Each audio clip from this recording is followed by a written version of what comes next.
Tekking Despair Tumble! Okay, given the situation in the world right now, and the fact that Nnoitra's aspect of death is one of the more bleak ones in the bunch. I mean, there's a few that are rather bleak, but Nnoitra's is quite literally depressing. Because it's literally despair. I don't think we all need more despair in our lives, alright? So I'm not gonna do the despair tumble. I'm gonna do a, okay, actually, you know what? Hold on. I'm gonna try that again. Give me a click. Okay, hold on. Okay, here we go. Tekking Oreo tumble!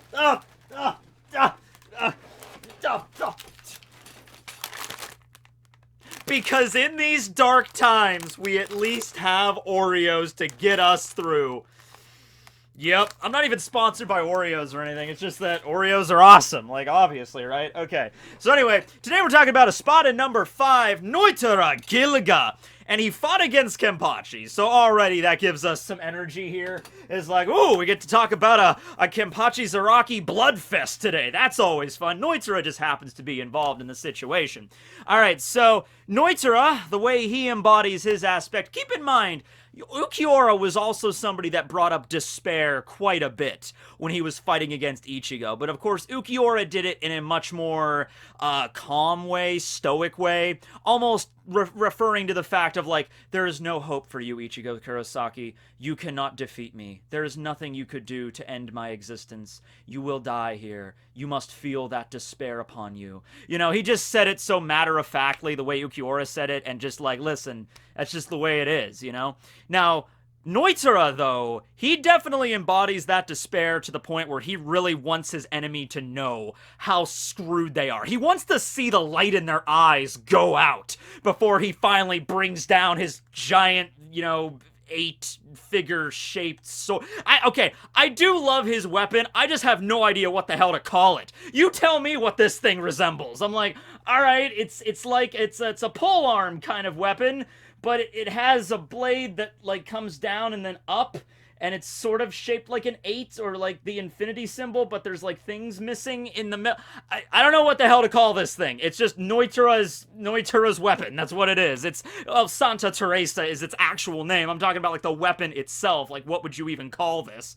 I don't know. Go back through history. Go back to the history of warfare and see if a weapon like this ever existed. I'm not saying that sarcastically. That might have been the case at some point. Some mad scientist somewhere might have been like, yeah, we'll fight against the Romans with these things. I'm like, okay, I don't know. But anyway, yeah, he uses that thing to, like, you know, lay down. Also, keep in mind, the bladed parts of this are on the inside, sort of similar to Izuru's Wabisuke. So, cutting someone from just, like, swinging it down, I mean, Nnoitra is a pretty strong guy, so if you just bring it down on somebody, it'll obviously crush them, but the blade is inside of, like, the 8 shape. So, rather, if you actually think about it, it gets even more grisly, because imagine Nnoitra, like, throws this at you, and you just get caught in it, and you just get, you would just get, like, your body, like, sliced in half. Or, if he just, like, brings it down on you, like, he swings it down, and you're like, but he just stops, and you're just, like, inside of the circle, and he's like, ha ha ha, and then you would just get shredded that way. So, there's a bunch of different ways you could finish off your opponent with this, but, yeah. Also, when he fought against Kenpachi, it's attached to, like, a very long chain that's, like, to the back of his pants, and when he was fighting against Kenpachi, he even used this thing to, like, summon a whirlwind, like, kind of how, like, Ichigo used Zangetsu that one time at the Sokyoku, where he took the cloth of the blade and then spun it by the hilt. You know, that one time Ichigo did that. Nnoitra did that, too. He took the chain and, like, spun Santa Teresa over him, and then it created, like, a sandstorm to, like, attack Kenpachi. So that was interesting as well. But he really loves that idea to let his opponents at least get a shot in first, or to toy with them a little bit, just so they know how screwed they are. Case in point, the first time we saw Nnoitra really in action was against Chad, and I don't even think we knew what Nnoitra's Espada number was at this point, but it's an Espada that's going up against Chad. I don't know if anybody really had high hopes for him at that point. Now, this was right after he beat Gantenbein. He just beat Gantenbein, who also just happened to be the weakest of the Pre-Verona Espada that the group faced off against, because Ichigo was 103, Dordoni.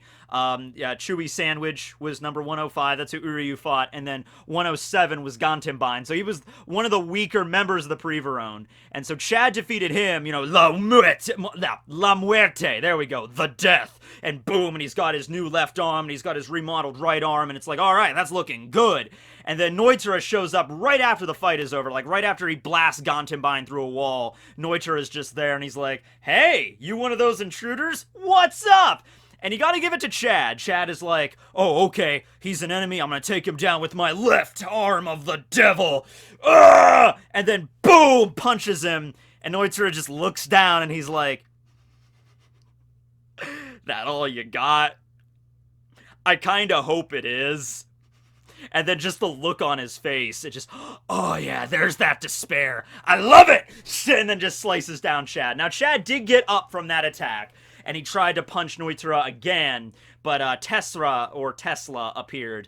Yeah, Nikola Tesla is actually Noitra's loyal Fraction. Who would have thunk it? But no, this Tesla Lindo Cruz, he shows up, and Tesla actually, we're actually going to be talking about him quite a bit. I know in a lot of these other videos, and these Espada videos, I didn't really mention the Fraction too much. Like, Haribel's Fraction I mentioned just tangentially. Obviously, Lillinette, because Stark and Lillinette are like kind of the same being. Ukiora didn't have any Fraction. I didn't really mention Grimjow's too much. But I'm going to mention Tesla quite a bit in this video, because Tesla's relationship with Nnoitra and just the way he acted, I don't know, I just liked it. I kind of liked it, sort of like Tesla was like Noitra's loyal butler. So on one end of the spectrum, you have Nnoitra, which is this like the bloodthirsty, lanky dude that's just like, I'm gonna slice them all down! And then you have Tesla that's like, yes, Nnoitra, sir. There's also been a lot of stuff, like a theory revolving that Tesla had, you know, romantic feelings for Nnoitra, just the way that he, you know, he was like crying near the end, and he was, it just, there's certain things that kind of cue you up as sort of like leaning to that belief.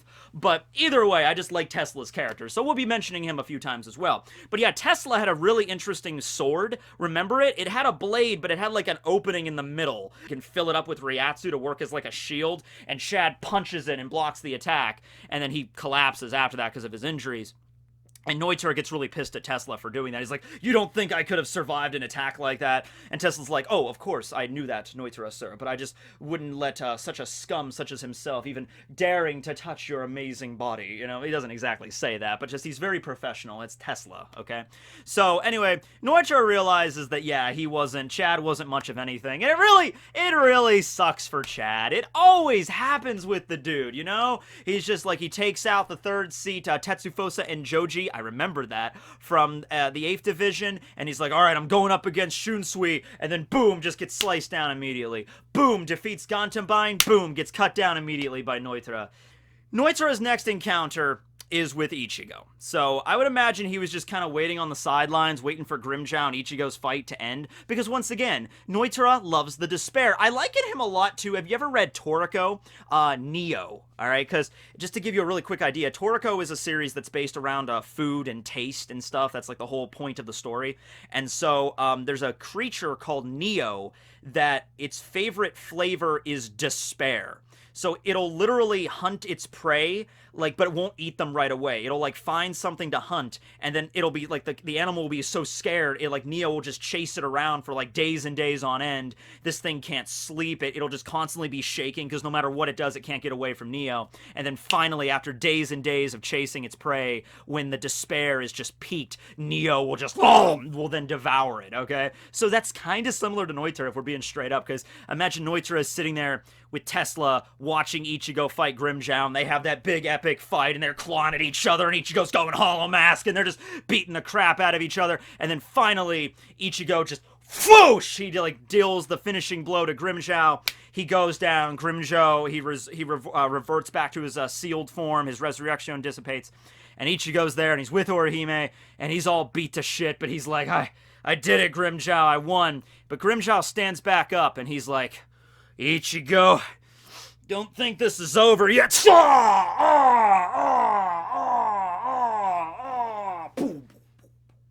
Fatality. And Grimjow gets sidelined by Nnoitra in that regard there. That's another way you can use that weird weapon that he uses. So Nnoitra is like, all right, no, I'm gonna fight against him. You're trying. Oh no, you're still getting up. No, get back down. And he just slams Grimmjow back into the ground. And it's at that point in the story where even the reader starts to realize a little bit of despair from this whole situation. Ichigo and Grimmjow have had that rivalry throughout the entire Arrancar arc up until this point. You know, they first fought each other in the world of the living, and then they had their second fight when Ichigo, got the Hollow Mask, and now this is their third fight. So that Ichigo-Grimmjow thing, Kubo's been setting that up for a big chunk of this arc. Ichigo finally prevails. He finally wins. He finally defeats Grimmjow. It's a close victory. Ichigo's got to pull out all of his stops. Bankai, Hollow Mask, Getsuga Tensho, everything in his toolbox, which is everything I just described. But he has to go all out against this guy, and he finally wins. But then, oh wait, you realize there are 5 more Espada that are stronger than Grimmjow. You realize, like, oh wait, there's also 5, and then 4, and then 3, and then 2, and there are numbers that are higher than 6. Holy crap. And Ichigo went through so much trouble just to fight against number 6. And then Nnoitra shows up, and Nnoitra, even, once again, to hammer in that despair, he tosses Ichigo around a little bit, but then he shows him his Espada tattoo. Noitra's tattoo is actually probably in the coolest place. It's on his tongue, so he just has this really long tongue that he's like, I am Espada number 5, Nnoitra Gilga. See that guy over there? That blue-haired giant, pussy cat that took the, beat the crap out of you and took so much blood from you, and you had to do everything you had to possibly defeat him? Yeah, well, I'm stronger than he ever was, so, I'm stronger than he did, and, you can't do anything against that. So he toys with Ichigo, he grabs Tensa's Zangetsu, and he just, tosses it around, and he's just around the battlefield. It's very, very clear Ichigo's not going to have any chance against this guy. I mean, even if Ichigo was at full power, he might have been able to put up a little bit of fight against Nnoitra at that point, but it's like Ichigo's beaten down. He doesn't have much of stamina at this point. And so Nnoitra is just building up that despair a little bit. But then a savior arrives in the form of a tiny little girl that transforms into a busty beauty. And that's, I think, actually the name of the episode. Neliel transforms, a busty beauty joins the battle. I actually think that is the title of that episode.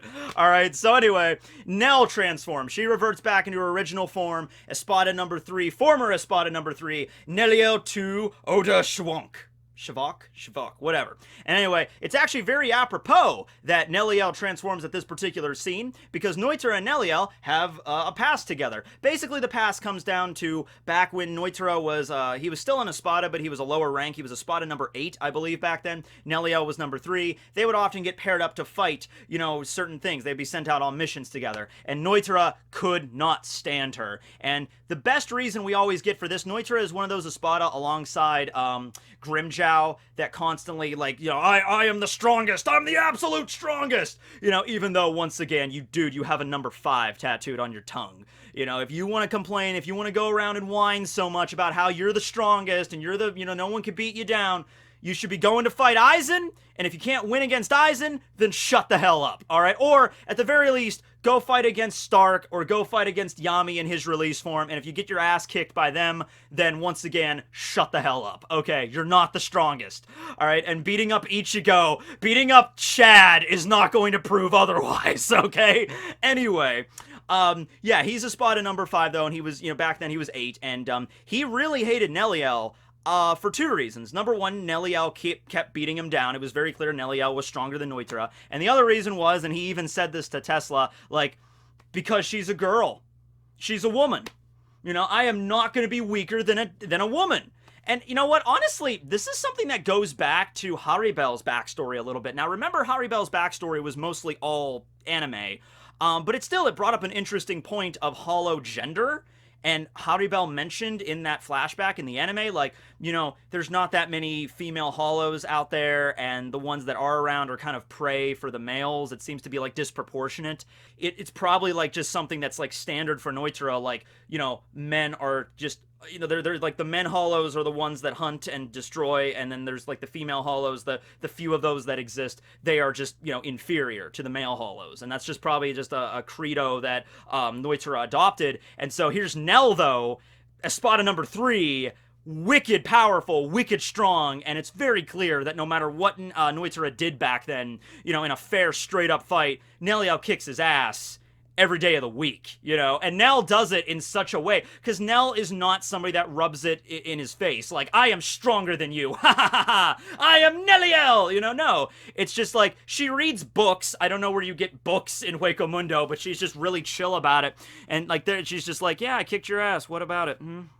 And this is like the 5th fight that we've had this week. Or, you know, when are you going to give this up? And Nnoitra gets up and brushes the frickin' sand off of him. And he's just like, you know, whatever. Shut up. You know, I'll be back here tomorrow to kick your ass. And Neliel's like, okay, you do that, honey. And he just walks away. I love it.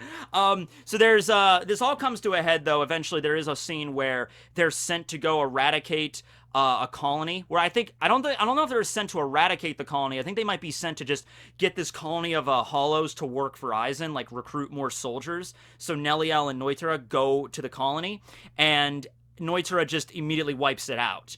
And his reasoning for wiping it out is like, well, if they could get wiped out by me, then they probably wouldn't be any good for us anyway. There were obviously no Vasto Lorde in there. If there were Vasto Lordes in there, if there were any strong hollows worth a damn, then I wouldn't be able to wipe them out so easily. So who cares, right? And then Neliel's just like, that is not what our orders were. You're just a raging beast. And then that's when you understand what Neliel really viewed him as. Like, you are nothing but just a wild animal. You don't have you're not even worth talking about, like, this whole reasoning and philosophy of why it's not great to just annihilate an entire village for no reason. It's just like, you're not even worth it. You're just a wild animal. And then she just gave up on him and just walked away. And it was that attitude that Neliel expressed to Nnoitra. It just boiled his blood. Just like, I can't take this anymore, right? I'm gonna, Tesla, get over here. We're gonna show it to her. So he does manage to get the upper hand on Neliel, but he does so in a very underhanded way. He enlists the help of Silaporo, which at this point, I don't think he even was an Espada at this point. He was in a wrong car, he just wasn't an Espada. And they work together to create he creates a device, like an illusion device, that creates like a mirage of Nnoitra, makes it look like he's one place, but he's somewhere else. And then utilizing that device, Nnoitra manages to get, a cheap shot on Nell, and then boom, hits her right on the, her hollow mask on her head, which cracks it, and then all of her Ryatsu leaks out, and she reverts back into a little girl. And then they kick her out of Las Noches, and Nnoitra, I could feel, always felt like a little bit, weird about that. Like, man, I never really got a chance to really beat her. I did it in such of an underhanded way. It didn't really feel right, but hey, whatever. At least she's out of here. At least I don't have to deal with a woman being stronger than me anymore. Hi, I'm Haribel, and the new Espada number 3. Ah, damn it! We never really actually got to see Nnoitra and Haribel's, like, interaction. They never really talked to one another, but I would imagine probably the same way. I mean, maybe, Haribel wouldn't have acted the exact same way Nell did to Nnoitra, but at the end of the day, that's his logic there. It was just like, that woman was stronger than me, that's why I'm so pissed. And I think even Tesla asked him once, like, Sir, Master Nnoitra, why are you so preoccupied with Nell? Because that was another thing, like, there are so many Espada. He was Espada 8 back then. There were so many Espada that were stronger than him. Why aren't you as mad at Espada 4 or Espada 1? Why are you targeting Espada 3 specifically? It's like, because she's a woman. And that was the only reason. Apparently. There might be deeper layers to this, but Nnoitra, I don't think so. I don't think there's, like, a super deeper layer to that. I think it just comes down to, like, he really was just sexist toward female hollows in that regard, and he's just like, no, they can't be stronger than me, and I gotta finish her off somehow, right? So Neliel wakes back up, and the fight is great. It's very clear that even though there is a strength differential, that Nnoitra did get stronger since Neliel was, was an Espada, it's still very clear that Nell probably has the upper hand in that fight.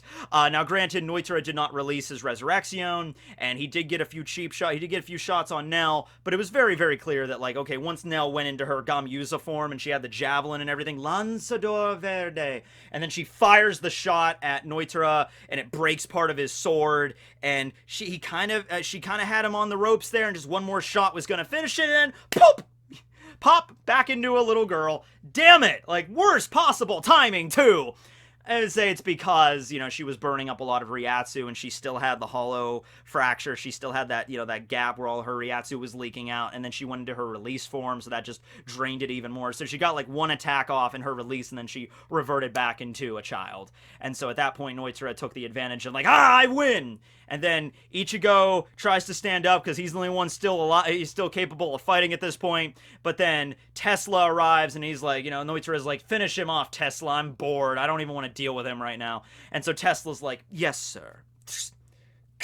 Gore him. Verugo?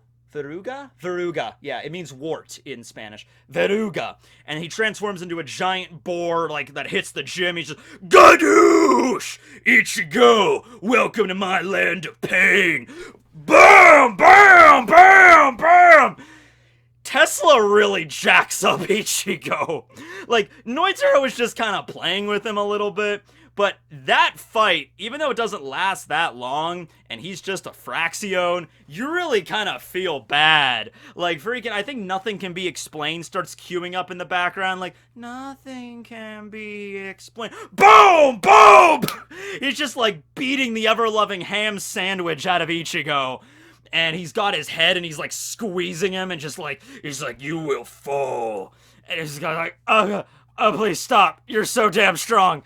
And then Kenpachi arrives, and he saves Ichigo from Tesla. But, man, that was a brutal scene there between Tesla and Ichigo, of all people. Now, granted, Ichigo was really beaten down. He didn't really have a chance either way. But, man, that was brutal. All right, so anyway, Kenpachi arrives, and this is where the main event starts, ladies and gents.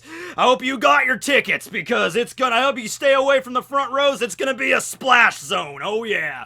So first thing Kenpachi does is he blocks the attack by Tesla, kind of, shields Ichigo. Has the typical, like, hey, Ichigo, you need some help, buddy? Ichigo's on the ground, he's all got a black eye, he's like 15 concussions, he's like, Kenpachi, yeah, coughing up blood, he's on the ground, he's a giant boar, he's like, oh, okay. And, this is kind of a funny scene where Tesla, he's like, well, I'm cracking his knuckles, like, I'll finish you off, too. And then Nnoitra uses his pesquisa, the sensory nerve. He, like, plants his finger in the ground and uses that, like, radar, sonar, sensing organ thing he had. Very unique way to use pesquisa. And he senses Kenpachi's Ryatsu.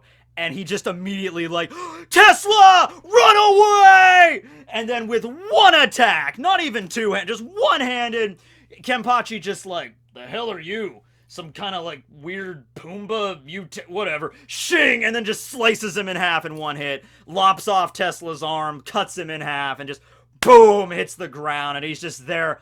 And he doesn't die immediately, because he stays conscious, or at least he stays alive long enough to watch the entire fight between Nnoitra and Kenpachi. And at the very end of that fight, when Nnoitra dies, when, Kenpachi deals the final two-handed blow, you cut over to see Tesla off to the side, all covered in blood, and he's crying. And he's just lying on his back, just watching Nnoitra die, and he's like, Master, Nnoitra. And I don't know, like, I'm not one of those people to say it's just because they're both guys and it's clear that that Tesla has an affinity for Nnoitra. Oh, they must be gay, he must be gay for Nnoitra. I'm not, like, one to do that. I'm just saying with that particular relationship, that seemed to be what Kubo was trying to go for. I might be way off the mark there, but I just kind of felt it there. I felt like Tesla had romantic feelings for Nnoitra, and, that's why he was so loyal to him and everything. And it wasn't a very positive relationship the way Nnoitra treated Tesla a lot of times. But, hey, he showed genuine concern for him at the end, at least. To just like, Tesla, get out of there! And just like, there's no way! And then just one attack and he goes down. And Nnoitra does get a little pissed off about that. And he goes to, even if he doesn't say it, is like, I felt like he was fighting Kenpachi a little bit because of, he's like, you cut down my subordinate. You're gonna feel it.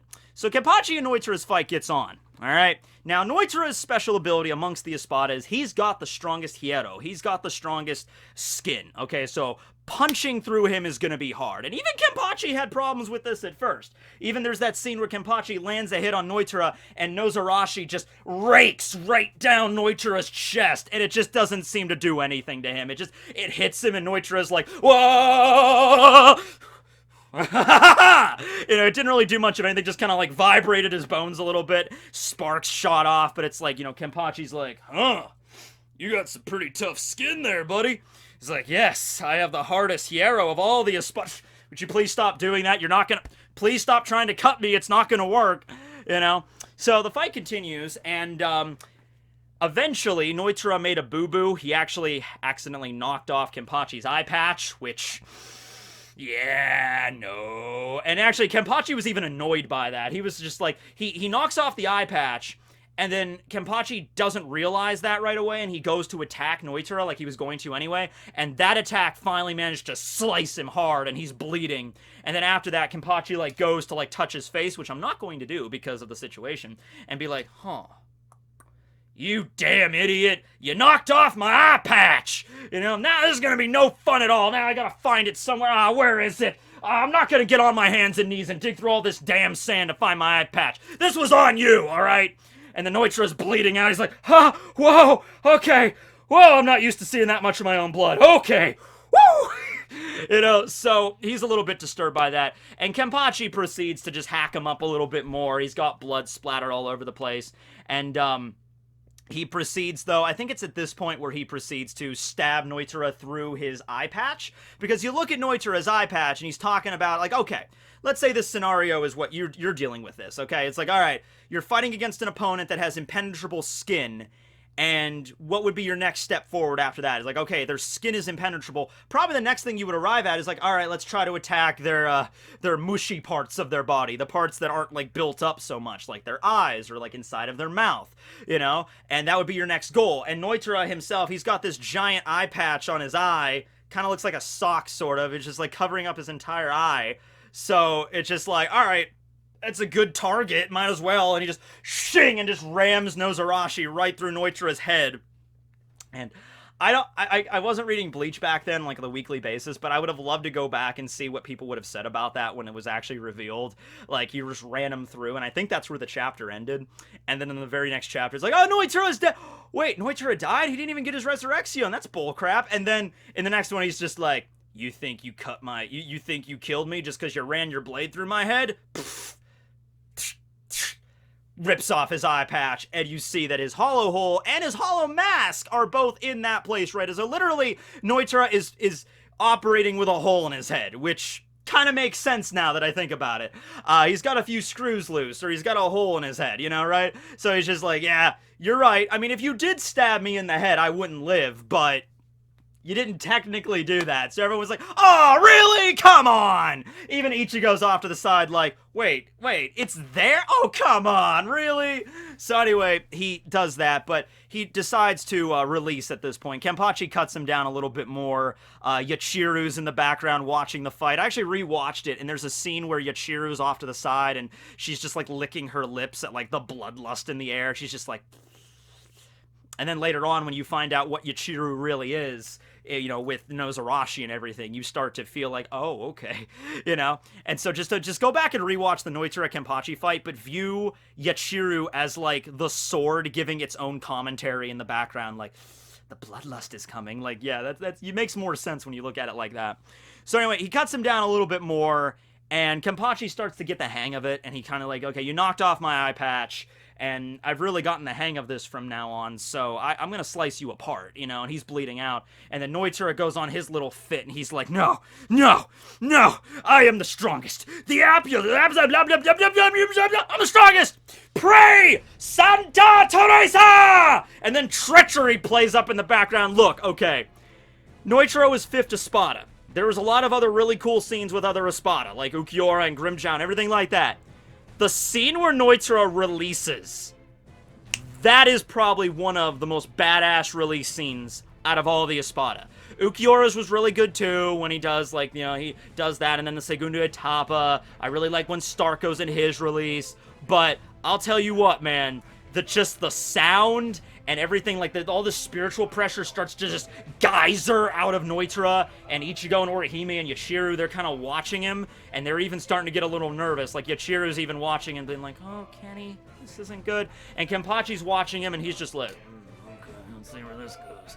And then he just like, I'm not gonna die here! Inari! Santa Teresa! And then boom, he turns into a praying mantis.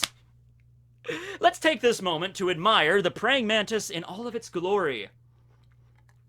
Admire its beautiful facial features. Look at its eyes. I really want you to look at this thing right now. I know you might, some of you might be disturbed by bugs.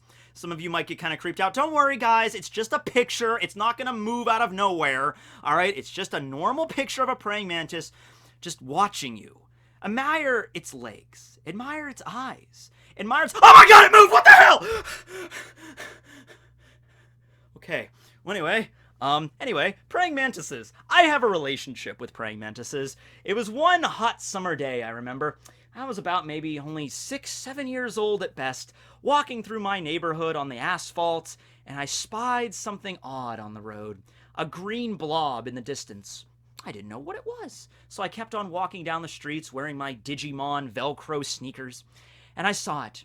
It was a praying mantis, but unlike any other praying mantis I'd ever seen before or since in my young life, it was huge. I mean, the thing was like probably like this long, giant green thing right in the middle of the road, and I decided to practice my football game at that point. I don't know why I did it.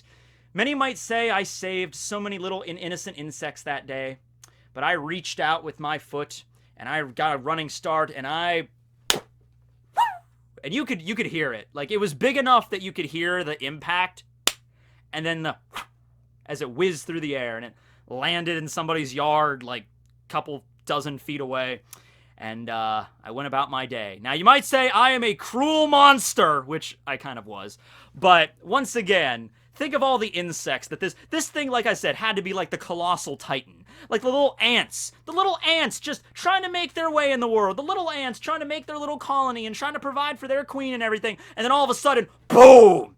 Boom! And then this thing pops out of the damn grass, like... It just raises itself up high, like... Da-da-da-da-da-da! And then I come out of nowhere, and... Pow! And all the ants are like... We are saved! We are saved! The savior! That's how I choose to take that victory on my part. Anywho, we all know how Kenpachi's got to finish him off here. Kenpachi has got to kick Nnoitra. He's got to one-kick man him as hard as he can so that mantis never comes back. But no, I love Nnoitra's release. I love the theme that plays, and I love its design. It looks like you'd see this. This guy looks like he could just churn out like dead bodies like a freaking wheat thresher. He's got 4 arms. He's got these 4 giant scythe blades, and then he just starts mowing down people en masse, you know, like, you don't even come close to this guy. Kenpachi can't even scratch him at first. He goes to attack him, and Nnoitra just knocks him away. And this is the first fight we got where Kenpachi actually verbally acknowledges that he might very well die here.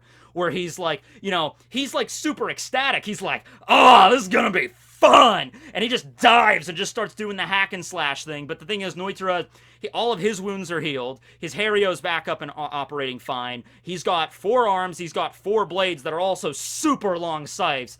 And, you know, the spray and pray, the hack and slash, it's just not gonna work because Nnoitra is just, he's DPS, man. He's damage per second. He's just like 4 arms, just chopping up Kenpachi. Kenpachi can get a hit on every now and then, but it's just he's being blocked or knocked back.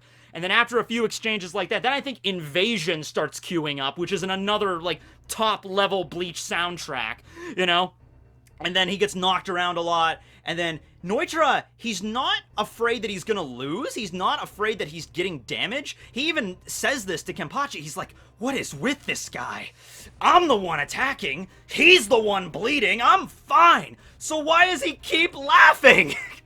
And so finally there's a break in the action, and Kenpachi's there, and he's just drenched in blood. I mean, it's way more graphic in the manga. You gotta read this fight in the manga. It's way worse there, because in the anime, even like the way Nnoitra dies, like Kenpachi jacks up Nnoitra when he finally kills him.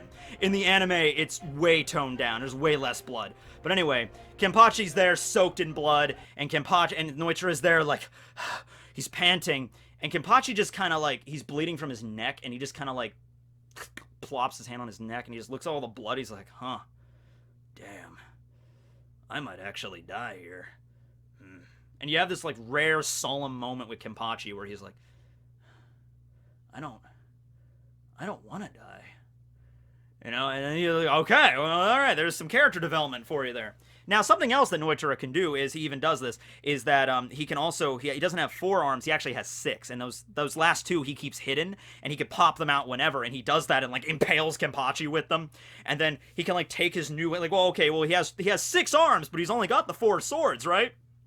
No, this isn't like some Zelda GameCube thing or whatever. No, he's not got 4. He takes his new arms and he like bends his like they come out of his wrist, like these little like poles come out of his wrist, and he like the blades like and he pulls out 2 new scythe blades. So he's got 6.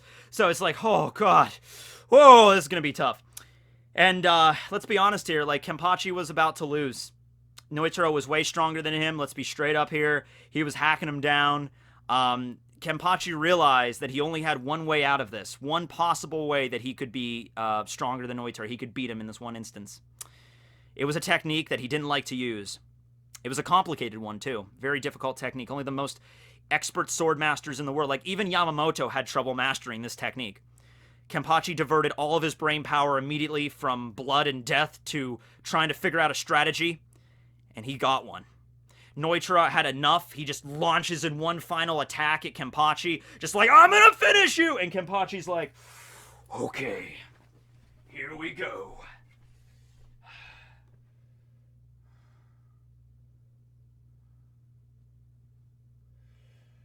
Two hands! Boom! And that's all she wrote, ladies and gentlemen. That's all she wrote. You know, it was never confirmed that Kenpachi tried to use 2 hands on Yuha when Yuha defeated him.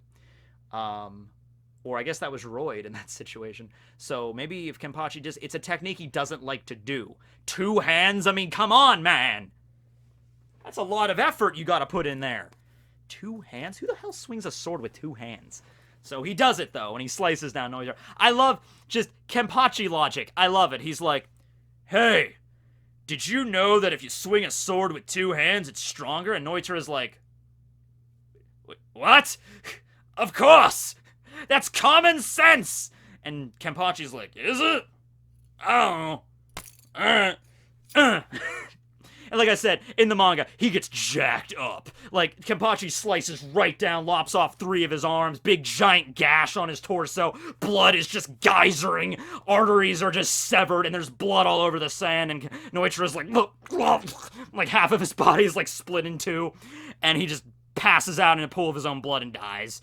And then, you know, in the anime, I think they still have his arms cut off, but they just basically just draw a big line on his body. Just like, oh yeah, just a line. He's cut. You know, it's way more gruesome in the manga. And that's the end of Nnoitra. That's the end. He died right there. And you know what? You know, it was even said, I think it was even in the manga chapter, one of the chapters was titled, like, Battle of the Barbarians. That's how, considering his character, I think that's how everything should have ended. You know, everything that he had, his feud with Nell, just because of her gender, and, you know, how petty he was, just like, you're stronger than me, I hate you, I gotta fight you, I gotta ruin your life. Given his personality and given everything he's done, an ending like that seemed like only appropriate for Nnoitra. I mean, I didn't expect anything that philosophical or deep from him like we got from Ukiura or Stark or anything like that, talking about something involving the human condition or anything of that nature. So, yeah, it's just like, no, he's literally despair incarnate, and Kenpachi just reducing him to just a bloody pile of just praying mantis guts on the desert floor. That's about apropos, honestly. Just shred it down, and that's all he gets. All right, and it was it was the most bloody fight I think we got with the Espada. I mean, only rivaled probably by, like, because Grimmjow and Ichigo, when they fought, it got pretty intense there. I'm just trying to go through all the fights right now. There was a lot of internal damage between Sile, because Sile had the little voodoo doll things, you know. But out of all of them, probably the bloodiest fight was probably Nnoitra and Kenpachi, and it was just a battle with barbarians. It was just insanely intense. Here is Nnoitra's Can't Fear Your Own World, you know, version there, his drawing, and it looks pretty intense. Actually, this is one of my favorites, because look at all the different blades he's got holding, and just the yellow Ryatsu. I just love it. It looks very, very intimidating there. So, yeah, that was Nnoitra. Oh, he can also fire a Sero out of his tongue. So, a lot of tongue action with Nnoitra. It's like, yeah, how you doing there? Okay, you're a little creepy, man, but we're gonna back away from you now. And I'm just gonna leave it at that. But yeah, thanks for watching, everybody. Once again, don't feel too much despair, and just make sure to get yourself some Oreos. Preferably dark chocolate, because I love me some dark chocolate Oreos. Have a good day, everybody. Tekking, signing out. Two hands. Two hands sign. Two hands sign. Bye, everybody!